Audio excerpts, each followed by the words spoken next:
Now it happened on the second Sabbath after the first that he went through the grain fields. And his disciples plucked the heads of grain and ate them, rubbing them in their hands. And some of the Pharisees said to them, "Why are you doing what is not lawful to do on the Sabbath?" Have you not even read this? What David did when he was hungry, he and those who were with him, how he went into the house of God, took and ate the showbread, and also gave some to those with him, which is not lawful for any but the priests to eat. The Son of Man is also Lord of the Sabbath. Now it happened on another Sabbath also that he entered the synagogue and taught. And a man was there whose right hand was withered. So the scribes and Pharisees watched him closely, whether he would heal on the Sabbath, that they might find an accusation against him. But he knew their thoughts, and said to the man who had the withered hand, Arise and stand here. And he arose and stood. Then Jesus said to them, I will ask you one thing. Is it lawful on the Sabbath to do good or to do evil? To save life or to destroy? And when he had looked around at them all, he said to the man, Stretch out your hand. And he did so, and his hand was restored as whole as the other.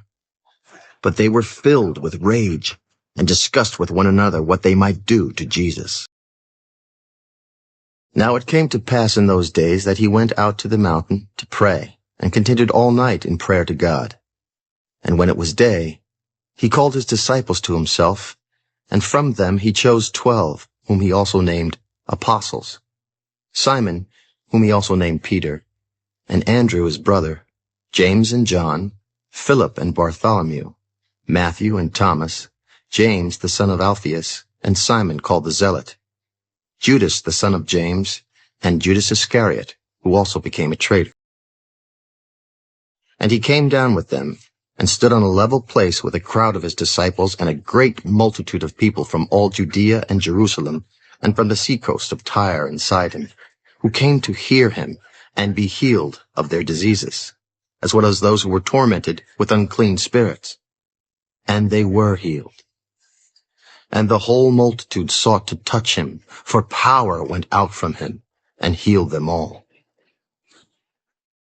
Then he lifted up his eyes toward his disciples, and said, Blessed are you poor, for yours is the kingdom of God. Blessed are you who hunger now, for you shall be filled. Blessed are you who weep now, for you shall laugh. Blessed are you when men hate you, and when they exclude you and revile you, and cast out your name as evil for the Son of Man's sake. Rejoice in that day and leap for joy. For indeed your reward is great in heaven, for in like manner their fathers did to the prophets.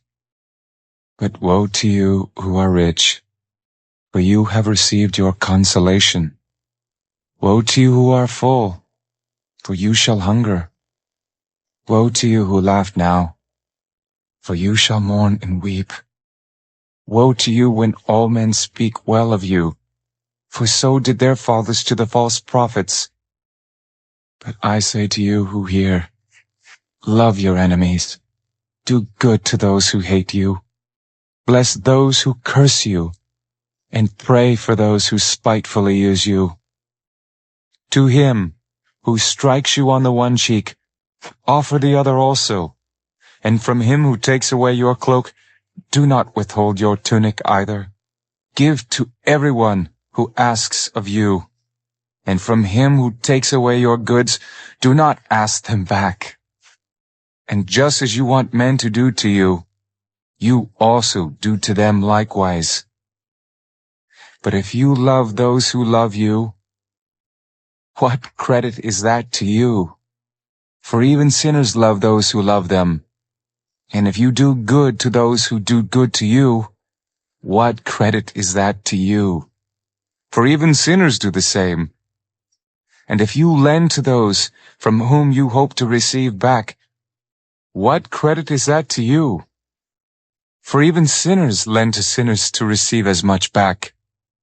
But love your enemies, Do good and lend, hoping for nothing in return, and your reward will be great, and you will be sons of the Most High. For he is kind to the unthankful and evil. Therefore, be merciful, just as your Father also is merciful. Judge not, and you shall not be judged. Condemn not, and you shall not be condemned. Forgive, and you will be forgiven. Give, and it will be given to you.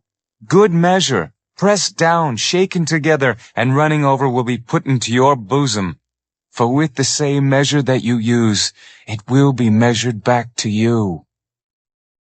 And he spoke a parable to them. Can the blind lead the blind? Will they not both fall into the ditch? A disciple is not above his teacher, but everyone who is perfectly trained will be like his teacher. And why do you look at the speck in your brother's eye, but do not perceive the plank in your own eye? Or how can you say to your brother, Brother, let me remove the speck that is in your eye, when you yourself do not see the plank that is in your own eye? Hypocrite! First remove the plank from your own eye, and then you will see clearly to remove the speck that is in your brother's eye. For a good tree does not bear bad fruit, nor does a bad tree bear good fruit. For every tree is known by its own fruit. For men do not gather figs from thorns, nor do they gather grapes from a bramble bush. A good man out of the good treasure of his heart brings forth good, and an evil man out of the evil treasure of his heart brings forth evil. For out of the abundance of the heart his mouth speaks. But why do you call me Lord, Lord, and not do the things which I say? Whoever comes to me and hears my sayings and does them, I will show you whom he is like. He is like a man building a house who dug deep and laid the foundation on the rock.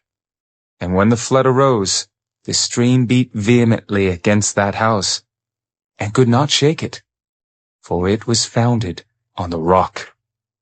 But he who heard and did nothing is like a man who built a house on the earth without a foundation, against which the stream beat vehemently, and immediately it fell, and the ruin of that house was great.